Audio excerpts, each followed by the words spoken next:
Hey there, everyone. Welcome back to Utility Sports. Really excited for this video here as we talk about my All-NBA selections for the All-NBA teams ahead of the conclusion of this NBA season. It's been a really fun season, a lot of twists and turns, and there's been a lot to keep up with. So hopefully you guys do enjoy the content you've seen here at Utility Sports. If you do, make sure to leave a like, subscribe to the channel for more. Without further ado, let's jump into the video preview here. We're going to cover my All-NBA picks. Reminder, there are 3 All-NBA teams, and it is position specific. We've seen that come into effect in other votes. Historically, 2 guards per team, 2 forwards per team, 1 center per team as well, which means naturally there's going to be some guys left off this list that, you know, I'd hate to have left off, but that's just the way that it is. That's the way the cookie crumbles. And there's also some serious ramifications for making or not making the All-NBA team this year, specifically 2 guys in Ja Morant, Jaylen Brown. We're going to discuss them a little bit in this video as well. And this is as of March 26th in terms of the statistics you see on the page during the video. You're going to see stats, and obviously by the end of the year, there's like 6, 7, 8 games left for most teams. So those numbers are going to shift a little bit, but for the most part, with the sample size we have, we know, barring any 70, 80 point games or anything, you never know, right? But we kind of know who should maybe be where. It's a really tough list to break down and analyze, but games played to me does matter. So there's a couple of guys that in the honorable mentions category at the end of the video, you're going to see, well, why didn't you include this guy? Well, he didn't play enough games in my book. Just a little bit of an onus here. Kawhi Leonard, a guy who would fit into that category for me as we currently fit. But first team guard, first one I want to highlight here, Luka Doncic. He is second in the NBA in scoring at 33.1 points per game, nearly 9 boards a night, over 8 assists a game as well, shooting nearly 50% from the field and just about 35% from 3. Very, very effective and efficient as a scorer, a facilitator. The Dallas Mavericks have been brutal this year when Luka Doncic does not play. I know that they have taken a little bit of a step back since the Kyrie Irving trade. I don't think that's any indication of how Kyrie Irving is as a player. I don't think Kyrie Irving has cursed this team. I just think when you make a big trade in the middle of the season, when you're already not head and shoulders above other teams, you open yourself up to the possibility of falling out of the playoffs, which is where we currently see them at the time I'm recording this. Does having good team success matter for all NBA votes?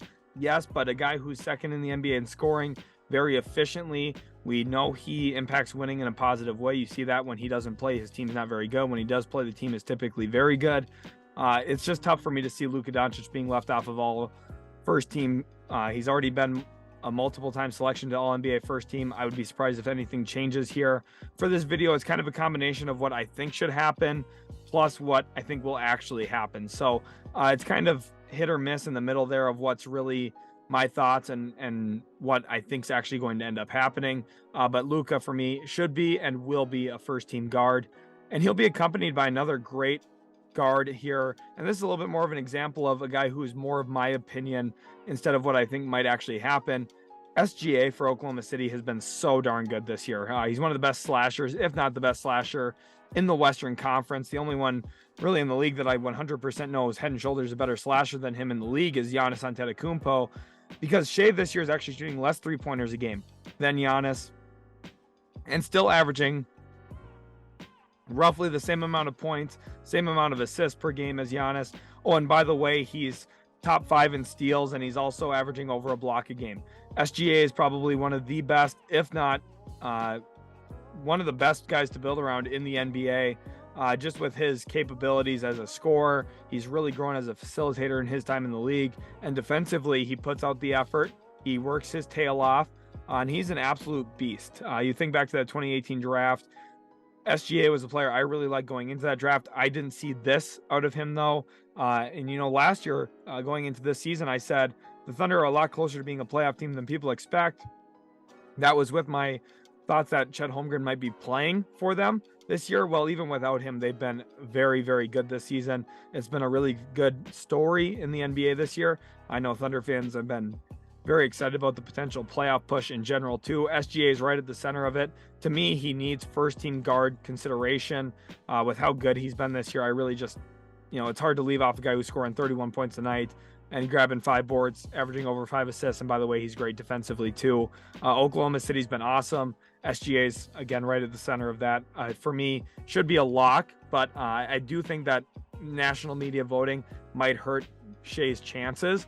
But I would be absolutely stunned if he doesn't make all NBA for some, team, whether that's first, second, or third. First team forward, I like Giannis Antetokounmpo here. Again, 31 points a game, 11.7 rebounds a night, 5.5 assists. Obviously, those rebound numbers definitely dwarf Shai's a little bit.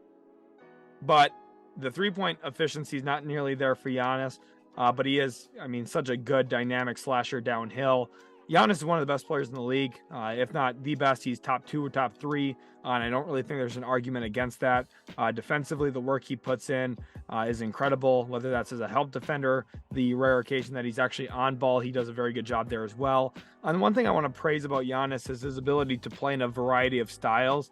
Sometimes you see him post up, play off short rolls, play as a main role guy. Obviously, we all know what he can do as a point forward type, pushing the ball in transition. He's done a lot of different things for Milwaukee over the last 3-4 years. Since basically winning the title, he's adjusted his game a lot of different ways, in a way that a lot of other stars aren't willing to do.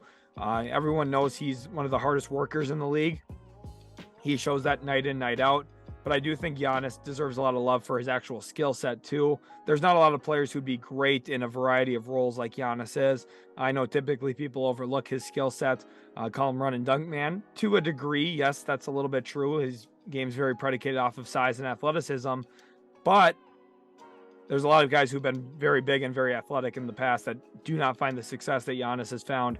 And it's because of his dedication, his hard work to his skill, and then also the work that he puts in every single night, whether that's trying to hit the glass, trying to take the ball to the rim, looking to find teammates. He does it all. Definitely deserving of first team forward. And another first team forward for me here is Jayson Tatum. Around 70 games played, 30 points a night, 9 rebounds. Definitely an incredible number for a forward, especially playing next to 2 bigs, a decent amount of the season in Robert Williams and also Al Horford. Now, I know Boston as of late's taken kind of a step back with the way that they've been playing. And I think one knock on Tatum's game is his efficiency as an isolation jump shooter has not been great, especially post All-Star break. But, with how they started the year, Tatum's the best player on one of the best teams in the league. I think he should be first team forward. Now, if you were to take the 5 best players in the league, does Shai maybe get moved off this list, or does Jayson Tatum maybe get bumped off this list? I think there's an argument either way there. Now, Tatum probably has the stronger case because Boston's been better. He's also played more games, but that's not how it works, right? There's 2 forwards on this list, not 2 centers, which really leads us into the big question here. Who's my first team center? And I went with Nikola Jokic here. Now, there's an argument to be had that it should be Joel Embiid. Joel Embiid's averaging nearly 9 points per game more than Nikola Jokic, but Jokic is nearly averaging a triple-double. I know a lot of people are going to point to that. Obviously, the team's been very good in his triple-doubles as well. Now, I'm going to say one thing here. Russell Westbrook received a lot of hate for stat padding in his triple-doubles. Russell Westbrook's teams consistently won as well when he recorded a triple-double, specifically when he first started doing it in Oklahoma City the year after Kevin Durant left. He recorded 42 of them things and earned his team the 6th seed with Kyle Singler being in the starting lineup with Enes Kanter and Steven Adams kind of as his 2 best teammates, maybe a younger Victor Oladipo you could include in that. So, if you're going to say Jokic deserves MVP for that, and you're going to hate on Russ in the same sense, I just don't really have time to listen to that. But the one big thing, Jokic's efficiency is off the charts, 63% from the field, nearly 40% from 3. He's been incredible this year. I made a video highlighting some of Jokic's defensive deficiencies, and I, on the thumbnail, included defensive liability. That's not a slight at anything about him offensively. He's one of the best offensive players of all time in the NBA, and I'm surprised people had an issue putting the words defensive and liability together. Clearly, I'm not talking about him as an overall player. He's not an overall liability. He's just a liability on the defensive end of the floor. But offensively, he's so darn good that he makes up for it and more. He makes his teammates better. The Nuggets are great when he's on the court. You can't really say the same about that when he's off the court. And now, does it translate to NBA playoff basketball? I don't know. But this award's not about the playoffs. This award's about regular season. And I think Jokic, with the advanced analytics, way people vote, I think he will win MVP. And I think he will make first team all NBA again, like we saw last year as well. So my all NBA first team in conclusion: Luka Doncic, SGA, Tatum, Giannis, Jokic. I think a fairly typical all NBA first team. Now I know SGA probably doesn't make everybody's ballot. I think that OKC gets overlooked by the national media. It is what it is, but I think these 5 guys are very deserving of this, which brings us into second team here. And looking at the first guard spot, I have De'Aaron Fox. Definitely a player who, going into the year, I don't think a lot of people would have pegged as a second team selection for all NBA, but he's deserving of it. He's been great this year, especially in the fourth quarter and final 5 minutes of games. He's basically been the best player in the league in those moments. Joel Embiid has a case for that as well. He's had some awesome moments this year, but Fox leads the NBA in fourth quarter scoring, leads the NBA in clutch scoring. That new Jerry West clutch player of the year basically has De'Aaron Fox's name written all over it at this point. 66 games played, 25.5 points a night, 4 rebounds, 6 assists. Really a big improvement for him there. Just with the flow that Sacramento's been playing with. He's been right at the center of everything, 52% from the field, basically. His offensive explosion has been incredible. He's been money down the stretch of games, like I alluded to earlier, but he's been good all season long throughout pretty much every single moment of a game. He's a big reason why Sacramento's having as good of a season as they are. And don't worry, Kings fans, you're not done on this list yet either. Second team guard, the other one I have is Damian Lillard. And for me, I struggled a lot with placing Damian Lillard here. Part of me thought, do I exclude him from second team, move him down to third team? Part of me even considered moving him off of all NBA in general. But with the Mavs' recent slide, I thought, well, it's not really valid if I put Luka in first team, which is what I think he deserves. And then I exclude Damian Lillard because of team performance a little bit later on. Individually, Damian Lillard's been a top 10, top 15 player in the league this year. There's no question about that. You look at his numbers, 32 points a game, 7 assists a night, good shooting splits as well, 46% from the field, 37% from three. He's one of the best shot makers the NBA has ever seen. He's one of the best deep range shooters the NBA has ever seen. He consistently shoots the ball from deeper than pretty much anyone in the league. Obviously, him and Steph Curry are kind of the poster boys of that. So it just didn't feel right for me to not have Damian Lillard second team with slightly worse statistical output than Luka Doncic. If I had him lower than second team, I would have felt hypocritical. So I felt like I was kind of tied into putting Dame there. Now, I do think there's some arguments against him in terms of defensively, what he's capable of, and then also team winning when he's on the court, those kind of things. But, the numbers speak for themselves, and so does the play when you actually watch him. He's one of the most talented players that we've ever seen. So I don't really have a problem with him making second team here. It's a loaded guard position this year. I felt really bad going through this, only being able to pick 6 guards. But I'm pretty happy with what I've landed on. Second team forward, I have Jimmy Butler here from the Miami Heat. Post All-Star break, he's been fantastic. He has all the momentum going into winning this award here as a second team forward. 23 points a night, 6 rebounds a game, 5.1 assists per game. I think one of the most underrated playmakers in the NBA is Jimmy Butler. I think he really gets overlooked in that department, his ability to play out of the mid-range area as a passer, facilitator. He always seemingly makes the right play. Don't really think of Jimmy Butler as a high turnover player, but he does actually hang around pretty well in assists in terms of forwards. In the NBA, again, 53% from the field's remarkable, 35% from three. Again, a very good number for Jimmy Butler's sake. And the Miami Heat have been a team that started the year very poorly. We're not very impressed with themselves with the way they were playing, but now they found their footing a little bit. I think Miami's still a dangerous team come playoff time. Now, do I think they could beat Philly, Boston, Milwaukee? No, but I don't really love anyone's chances in the NBA to beat those 3 teams. So, take that with a grain of salt. Jimmy's been really good. And I think there's a legitimate argument to him being second team forward, like what I have here. And then for my other second team forward, this is the feel good story of the year. You know, I alluded to that earlier with the Sacramento Kings. I don't think that there's anything more surprising than Lauri Markkanen being fully deserving of second team forward for the Utah Jazz. The Jazz have to feel so good about where they're currently at, owning the Wolves picks, owning some of those Cavs picks, getting Lauri Markkanen back in return. Ochai Agbaji's flashed. Walker Kessler's been fantastic. It's a really great feel-good story. Lauri Markkanen, 26 points a night, 9 rebounds a game as well, 2 assists. That's really the one number that you'd say, well, I'd love to see that go higher. But his efficiency has been remarkable, and it's so counterintuitive to what you would expect coming into this season, where, you maybe expect some of those traditional counting stats to be higher, more points per game, more rebounds per game, more minutes per game, right? Because he's got a different role on a new team. But typically when you see a player take a bigger role, usually means their efficiency takes a step back. They have to do more self-creation off the dribble. Typically they get the other team's best defender assigned to them. And in all of that, Lauri Markkanen's proven that sometimes rhythm is more important than anything. And he's gotten accustomed to having the ball in his hands, playing off the bounce, and he feels way more comfortable playing that way, to the point where he's having a near 50, 40, 90 season. If he knocks down some more free throws, he's right there in that discussion, which is a very rare group to be in.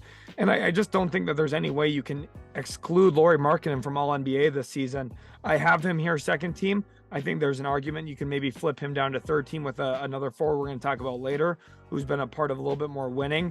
But Lauri Markkanen deserves a lot of praise, a lot of shine for how well he's played this year. And the Utah Jazz are in a really nice spot moving forward, and Lauri Markkanen is one of the big reasons why. Second team center, this one just doesn't feel right, but it's the way that the cookie crumbles here with the way this award works. Joel Embiid, he's probably going to finish second in MVP this year, maybe third. You could argue Giannis could maybe slide in there. There's an argument both ways. But through 61 games, he's the NBA's leading scorer at 33 points a night, which is remarkable. 10 rebounds a game, over 4 assists per game. Oh, and by the way, he's shooting 54.5% from the field. So he's doing all of this rather efficiently.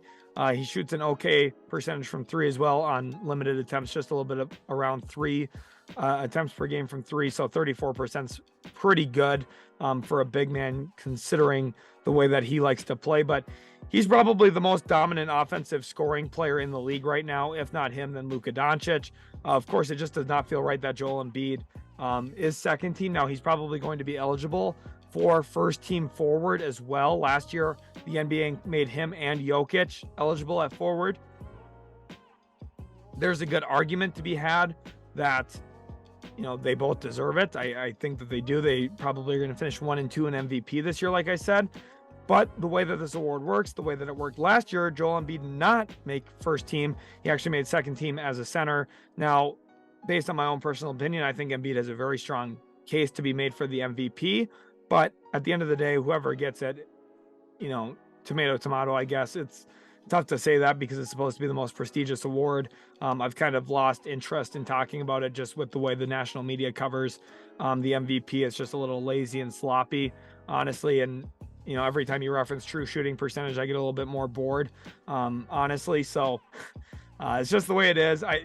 Watch the guys. Embiid's a beast. Embiid dominated Jokic in a head-to-head. Not that that should mean everything, but it's the way it was. And defense should matter, I think, but it really doesn't with the way that the national media votes. So to recap, the second team, De'Aaron Fox, Damian Lillard, Jimmy Butler, Lauri Markkanen, and Joel Embiid represent the All-NBA second team for me at this point.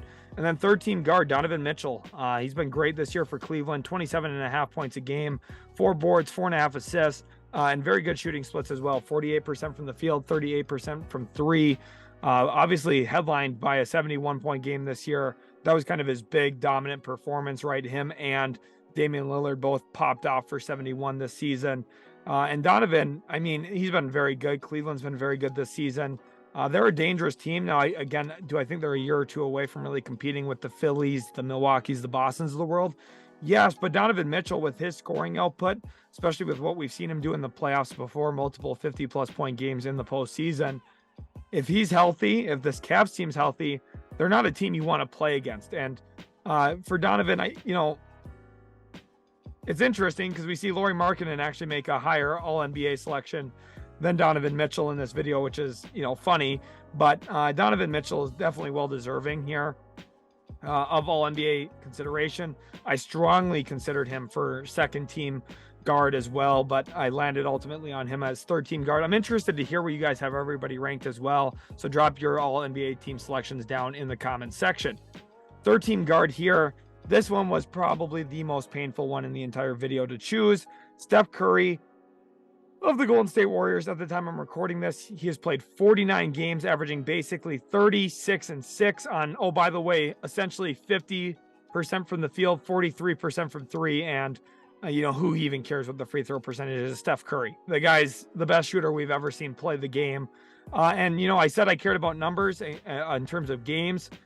This is like the cutoff point, which is why I have that little asterisk there. 49, he's going to probably finish around 50 to 55 to 56 games. Is that too few of games? It's really close. It's right at the number where I'm not sure as of right now, if the season were to end today, he doesn't qualify for scoring leader. He's not on the scoring leader chart on NBA.com. So you might say, well, does that mean it's too few games? There's not other guys in the league averaging 36 and 6 that are going to be third team selections. Now, there's some guys that, it's going to be really nitpicky once we get to the honorable mention part, because you're going to say, wow, you really think 7-8 less games is really that important? Like I said, this is basically the bare minimum of games I could expect. If Steph Curry missed 2 more weeks, I would have had to say, yeah, he just doesn't make my list. I'm sorry. But he's right at the threshold that I couldn't really decide what to do. There's a lot of other guards I really liked, a lot of other guards I really considered. But at the end of the day, could I really leave Steph Curry off my all-NBA list this year? The answer to that for me was no. So I included him here. All-NBA third team feels right to me. But, I would understand if somebody's really against it. I would understand if somebody thinks he should be higher. I understand both sides of things. It's hard. What do you do with those games played? Third team forward, Julius Randle, a guy who you do not have to worry about games played. He's played 75 of them things. He's an awesome, awesome player. He's been really great this year for the Knicks. Obviously, you think about him at his worst. You think about taking and missing long-range contested two-pointers. But when he's at his best, he's getting to the rim, getting others involved, clearing the glass. He does that better than most power forwards in the NBA. Oh, and by the way, he's able to knock down shots rather consistently. A 46% field goal percentage is nothing to scoff at. 34% from three, kind of right in that same ballpark of what we've seen from Luka, what we've seen from, other guys as well, like Jayson Tatum. I mean, Julius Randle's very well deserving. He's averaging a double-double this year. The Knicks have been very good. It wouldn't feel right to leave Julius Randle off this list, although it means that I'm leaving other forwards off the list that I'd love to include, because my next third team forward here is Jaylen Brown of the Boston Celtics. And you might say, wow, that's interesting. 27 points per game, 7 rebounds a night. Why did you have him below Lauri Markkanen? Because Lauri Markkanen's been more efficient in a higher volume role, which I think is tough. Now, Jaylen Brown, I'm not scoffing at those numbers. He's been fantastic, 27 points a game, and he's still been very efficient, nearly 50% and 35% from three. I mean, you're splitting hairs when you're talking about all NBA selections, right? You're talking about the top 15 players in the world in terms of production this past season. Jaylen Brown's on that list, and it's really important that he is, because if he makes this list, his next contract, there's a few things that change. First of all, it means he's likely going to sign an extension with Boston this offseason, which is what I hope happens, because I don't want Boston to get penalized by, drafting well and then not being able to keep their guys because of money rules in terms of how the CBA is constructed. Because if he does make All-NBA this year, he becomes Supermax extension eligible, which means he will sign a 5-year, $260 million deal, maybe a little bit higher in terms of actual annual average value in there, with the Boston Celtics this summer. This is one of the most important contracts to talk about this summer. Jaylen Brown could be a guy who would look into an unrestricted free agency in a little bit. But if he makes All-NBA here this season, he'll actually sign with the Celtics. They'll keep their core together, and they're going to be really, really good moving forward, which is what I'm really hoping for as a basketball fan. And then third team center, Kings fans, I told you you're not done. Domantas Sabonis makes it here, 72 games. This guy is one tough MFer. Holy cow, 72 games playing through his thumb, hand injury that he had earlier in the season.